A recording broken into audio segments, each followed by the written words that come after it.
जय हिंद दोस्तों। उम्मीद करता हूँ आप सभी अच्छे हो गए, मस्त हो गए, स्वस्थ हो गए और अपनी प्रिपरेशन बहुत अच्छी तरीके से कर रहे होंगे। तो आज हम बात करेंगे कैलेंडर के बारे में, यानी कि सीसेट, जिसे आप बोलते हैं सिविल सर्विसेज एप्टीट्यूड टेस्ट, यानी कि पेपर 2 में जो 2 होता है उसमें आपके कैलेंडर से सबसे ज़्यादा क्वेश्चन पूछे जाते हैं। और मतलब इसका क्या कॉन्सेप्ट होता है, कैसे प्रीवियस क्वेश्चन, इसके बारे में हम चर्चा करने वाले हैं। तो पहले हम पहला कॉन्सेप्ट के बारे में बात करते हैं। हम देखते हैं कि एक होता है साधारण वर्ष।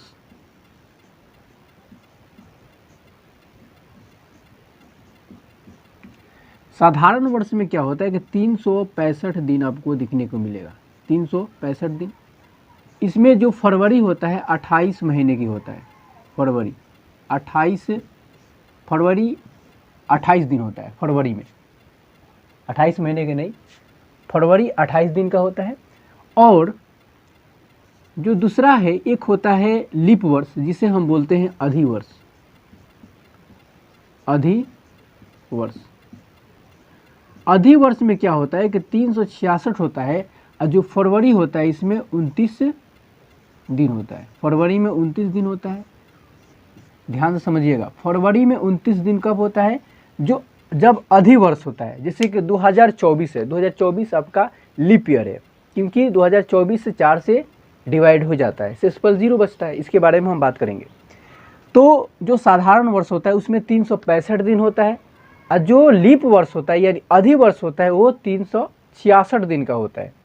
दूसरी चीज़ आपको याद क्या करनी है इसमें, पहला ये कंसेप्ट हो गया, हमें याद करना ही है तो करना ही है। एक चीज़ इसमें आता है कि अगर साधारण वर्ष है तो इसमें याद रखने का अगला कंसेप्ट, तो अगर आप जो भी है तो यहाँ पे जब भाग देंगे, यहाँ पे वर्ष में आप भाग देंगे 4 से, तो यहाँ पे अगर आपका शेषफल 0 आता है, कितना आता है? शेषफल 0 आता है। शेषफल 0 आता है तो अधिवर्ष कहलाएगा। अधिवर्ष कहलाएगा, वरना साधारण वर्ष कहलाएगा। साधारण वर्ष कहलाएगा। अधिवर्ष कब कहलाएगा? अगर आप किसी वर्ष में 4 से भाग देते हैं और शेषफल 0 आता है तो वो अधिवर्ष होता है। लेकिन अगर वो शेषफल 0 नहीं आता है, 1 आ जाता है, 2 आ जाता है, तो वो साधारण वर्ष होता है। एक होता है सेंचुरी, जिसे हम बोलते हैं शताब्दी। शताब्दी, अगर आप शताब्दी में 400 से भाग देते हैं और हमारे पास शेषफल कितना आता है? 0 आता है। शेषफल 0 आता है तो यह अधिवर्ष है। समझिएगा ध्यान से, यह अधिवर्ष है, वरना ये क्या कहलाएगा? साधारण वर्ष कहलाएगा। साधारण वर्ष कहलाएगा। ये दो चीज़ें हमें हमेशा याद करनी है। अगर हम भाग देते हैं, मान के चलो कोई वर्ष है 2023 है, तो आप 23 भाग दोगे 400 से, तो क्या होगा? आपका शेषफल बचेगा, कुछ ना कुछ तो बचेगा ना, 0 नहीं आएगा, तो वो आपका अधिवर्ष नहीं होगा, साधारण वर्ष होगा। लेकिन वही शेषफल 0 आ जाता है तो आपका अधिवर्ष कहलाएगा। जब हम सेंचुरी के बाद, जैसे 2000, तो 2000 भाग दो, 1900 भाग दो, तो शेषफल अगर 0 आता है, यानी कि 400 से सेंचुरी में भाग देने पर, शताब्दी में भाग देने पर, तो अधिवर्ष है, लीप ईयर है। अधिवर्ष को इंग्लिश में हम लीप ईयर कहते हैं। और साधारण वर्ष अगर 0 नहीं आता है, 1 आता है, 2 आता है, 3 आता है, अगर शेषफल कुछ आता है तो समझ लेना कि वो आपका साधारण वर्ष है। हमने 2 कंसेप्ट देखा, ठीक है। हम तीसरी कंसेप्ट पर बात करना चाहते हैं कि जैसे जनवरी, फरवरी, मार्च, अप्रैल, पूरे आपके मंथ कितने होते हैं? 12 होते हैं। इसका कोड होता है, जब तक आप कोड को नहीं समझोगे तब तक आप नहीं निकाल सकते हो दिन तारीख। तो हम कोड को समझते हैं। तीसरी चीज़, जैसे जनवरी होता है, फरवरी होता है, मार्च होता है, अप्रैल होता है, मई होता है, और जून होता है, जुलाई होता है, अगस्त होता है, सितंबर होता है, अक्टूबर होता है, नवंबर होता है, दिसंबर होता है। ध्यान से समझिएगा, ये है मंथ, ये मंथ नेम है। जनवरी, फरवरी, मार्च, अप्रैल, मई, जून, जुलाई, अगस्त, सितंबर, अक्टूबर, नवंबर, दिसंबर। ये हमारे पास 10 महीना हो गया। इसका कोड क्या होता है? 144, याद ध्यान से सुनिए, 144 025 036 146, ये है साधारण वर्ष, ये है क्या, जनरल वर्ष, यानी साधारण जो वर्ष होता है, सामान्य जो वर्ष होता है, जैसे 2023 है ना, 2022, जो अगर हम जब भाग देते हैं उस वर्ष में 400 से और उसका सेक्सफल 0 नहीं होता तो हमने बोला साधारण वर्ष कहते हैं।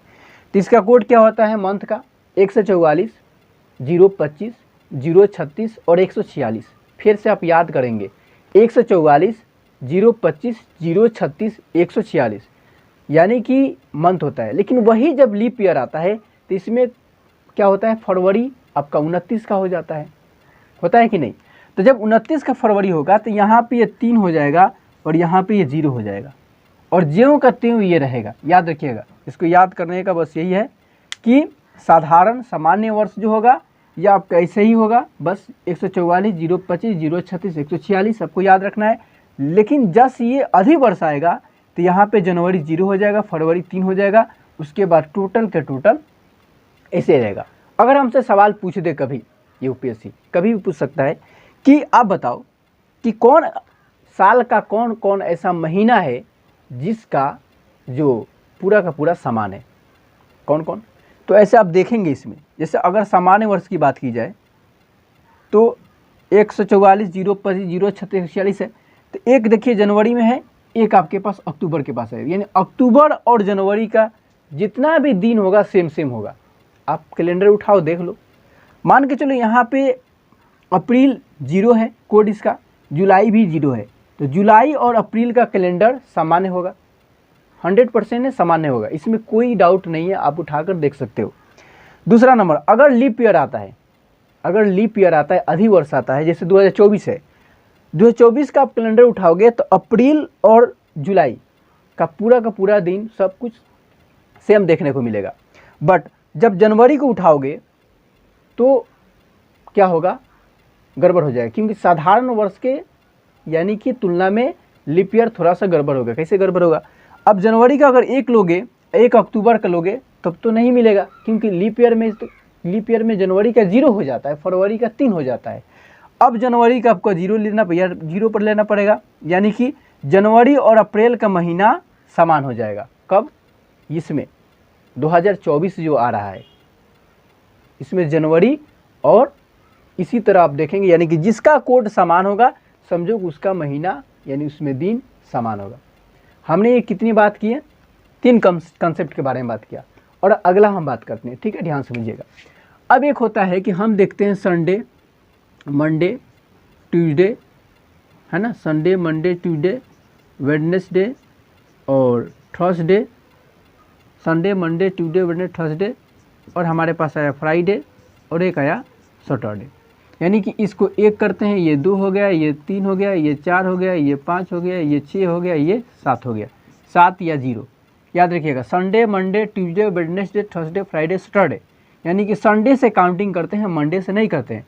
संडे आपका 1 कोड हो जाएगा, मंडे 2 हो जाएगा, ट्यूसडे 3 हो जाएगा, वेडनेसडे 4 हो जाएगा, थर्सडे 5 हो जाएगा, फ्राइडे 6 हो जाएगा, सैटरडे 7 भी होता है और 0 भी होता है, 7 भी होता है, 0 भी होता है। अब हम आगे देखेंगे, कुछ अलग कंसेप्ट है जो हमारे इसमें क्वेश्चन, कैलेंडर के क्वेश्चन को हल करने में मदद करेगा। इसमें पहला क्या है, हमेशा याद रखेंगे, 1800 से यहाँ पे 1899 तक अगर आप कुछ भी होता है और जब भाग देते हैं तो आपका अगर शेषफल आता है, जब इस वर्ष में से भाग देते हो इसके अंदर और शेषफल आपका आता है तो उस शेषफल में आप 2 जोड़ोगे और जो आएगा है ना वही आपका दिन होगा, पहला चीज़। दूसरी चीज़ क्या है कि 1900 से 1999 तक, ठीक है, इसमें क्या होता है कि जो शेषफल आता है वही आपका दिन हो जाता है, ठीक है। और तीसरा होता है 2000 से 2099 तक, इसमें जो शेषफल आता है इसमें से हम 1 घटा देते हैं और जो बचता है वो हमारा दिन हो जाता है। मतलब इसको हम बोलते हैं दादा सेंचुरी, यानी कि इस समय हमारे दादा लोग का जन्म हुआ होगा, है ना। ये हम लोग के पिता सेंचुरी जिसको कहा जाता है, और इसको कहा जाता है अपना बोल लो, या इस समय तो जानते ही हो कोरोना आया था तो इसको कोरोना सेंचुरी कहा जाता है। तो ये हमेशा आप याद रखेंगे। अगर मान के चलो मैं आपको दे दिया 1/25/2023, तो आप जो भी आपके पास बच कर आएगा है ना, तो उसमें से आप जब तक एक नहीं घटाओगे शेषफल में से, तो समझ लेना कि आपका दिन नहीं निकलेगा, कभी नहीं निकलेगा। अगर गलती से 1905, 1907, 1908 आ जाता है, उसमें जो भी आपके पास आता है मैं बताऊंगा कैसे ये होगा, ठीक है। अब आगे आप देखिएगा ध्यान से। अगला कंसेप्ट क्या कहता है कि किसी भी सामान्य वर्ष में, याद रखना कोई भी सामान्य वर्ष है, मैं लिख देता हूं कि किसी भी सामान्य या साधारण वर्ष, सामान्य वर्ष में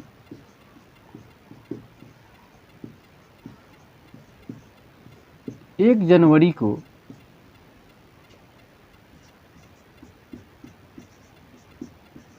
जो दिन होगा वही 31 दिसंबर को होगा।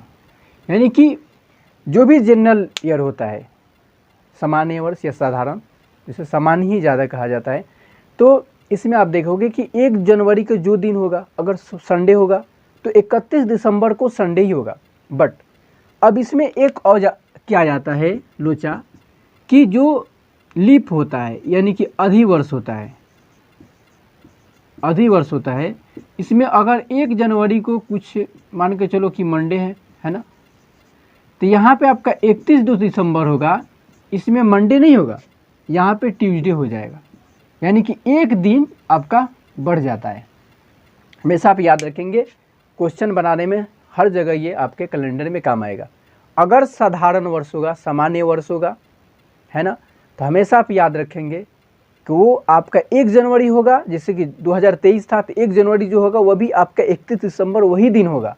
बट लेकिन अब जब आएंगे 2024 में, या ऐसा कि जो लीप ईयर है, अधिवर्ष है, तो उसका जो आएगा यानी कि 1 जनवरी, तो 31 दिसंबर क्या हो जाएगा, वो थोड़ा एक दिन बढ़ जाता है। यानी कि 1 जनवरी को संडे होगा तो मंडे आपको 31 दिसंबर को होगा, ठीक है। ये हमें ध्यान रखकर चलना है। ये ही कंसेप्ट रहा, बस आगे हम जानेंगे धीरे धीरे और क्वेश्चन करने की कोशिश करेंगे। तो आज पहला क्वेश्चन करते हैं। जैसे हर कोई जानता है कि 15 अगस्त 1947 को कौन सा दिन था। मैं पूछूं, आप देखिए किसी का भी आप निकाल सकते हैं, कोई दिक्कत यहाँ पे मतलब समस्या नहीं है, आप आराम से निकालोगे, बस ध्यान से समझ लेना। तो यहाँ पे पहला काम क्या करना है कि दिन लेना है, डेट दिनांक लेना है। 8 है तो 8 का कोड क्या है, हमने बताया था जनवरी, फरवरी, मार्च, अप्रैल, मई, जून, जुलाई, अगस्त, है ना, सितंबर, अक्टूबर, नवंबर और दिसंबर। याद रखिएगा, जनवरी, फरवरी, मार्च, अप्रैल, मई, जून, जुलाई, अगस्त, सितंबर, अक्टूबर, नवंबर, दिसंबर। 144, 025, 036 और 146, ये हमेशा आपको लिखना है।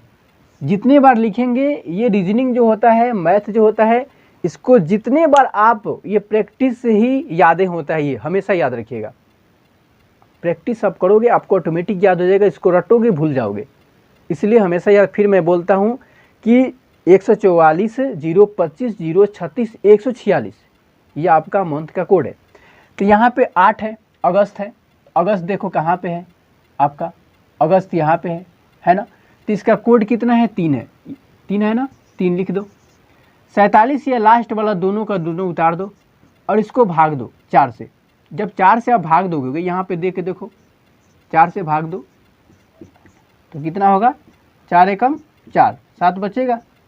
इसके बाद 4 एकम 4 यानी कि 3 बचेगा। यानी कि जो भागफल आएगा यहाँ पे इसको लिख दो, ठीक है। और इसको अब क्या करना है, हमें जोड़ना है। तो 5 3 8, 8 7 15, 15 1 16 के 6 बचेगा 1, और ये 2 2 4 6 1 7, 76 आ गया। फिर इसमें आपको 7 से भाग देना है, तो कितना होगा, 7 एकम 7 कट जाएगा। तो हमारे पास बच जाएगा कितना, ध्यान से आप देखोगे तो 6 आ जाएगा, आ जाएगा 6 आएगा ना 6। तो जब 6 आएगा तो 6 क्या है, 6 अगर आप 1947 देखोगे तो हमने आपको बताया था कि 1800 से 1899 ये दादा सेंचुरी होता है, यानी हमारे दादा लोग को इसमें जन्म हो गए, परदादा का हुआ होगा 1800 से 1899। तो इसमें जो भी आपके पास यहाँ जब भाग देते हो शेषफल आता है तो उसमें क्या आपको करना है, उसको शेष जो भी आएगा उसमें 2 जोड़ोगे, उसके बाद जो आएगा वो दिन होगा। तो इसमें तो ऐसा है नहीं 1947 है, यानी दूसरा वाला अब्बा वाला यानी कि पिता वाला सेंचुरी है। तो पिता वाले सेंचुरी में हमने 1900 से लेकर 1999 देखा था, लेकिन इसमें जो भी शेष आता है तो उसमें आपको कुछ नहीं करना, वही आपका दिन हो जाता है। तो यही आपका दिन होगा। लेकिन दिन कैसे होगा, तो हमने अभी देखा था कुछ देर पहले कि संडे, मंडे, ट्यूसडे, है ना, Wednesday, Sunday, Monday, Tuesday, Wednesday, Thursday और फ्राइडे, सैटरडे। तो इसका 1 कोड था, इसका 2 था, इसका 3 था, इसका 4 था, इसका 5 था, इसका 6 था, इसका 7 या 0 था। तो यहाँ पे 6 आया है, यानी कि यहाँ पे हो गया शुक्रवार। क्या हो गया, शुक्रवार। यानी समझ लीजिएगा ध्यान से, एक आपने अगर कॉन्सेप्ट याद रखिएगा, कॉन्सेप्ट क्लियर होगा तभी क्वेश्चन बनेगा, वरना क्वेश्चन कभी चेंज हो जाएगा। तो 15 अगस्त 1947 को कौन सा दिन था, शुक्रवार दिन था। इसी तरह एक क्वेश्चन हमारे पास रहेगा कि 26 जनवरी 2024 को कौन सा दिन था, 26 जनवरी 2024 को कौन सा दिन था। दोस्तों हम फिर मिलेंगे नेक्स्ट वीडियो में, तब तक के लिए जय हिंद, जय भारत।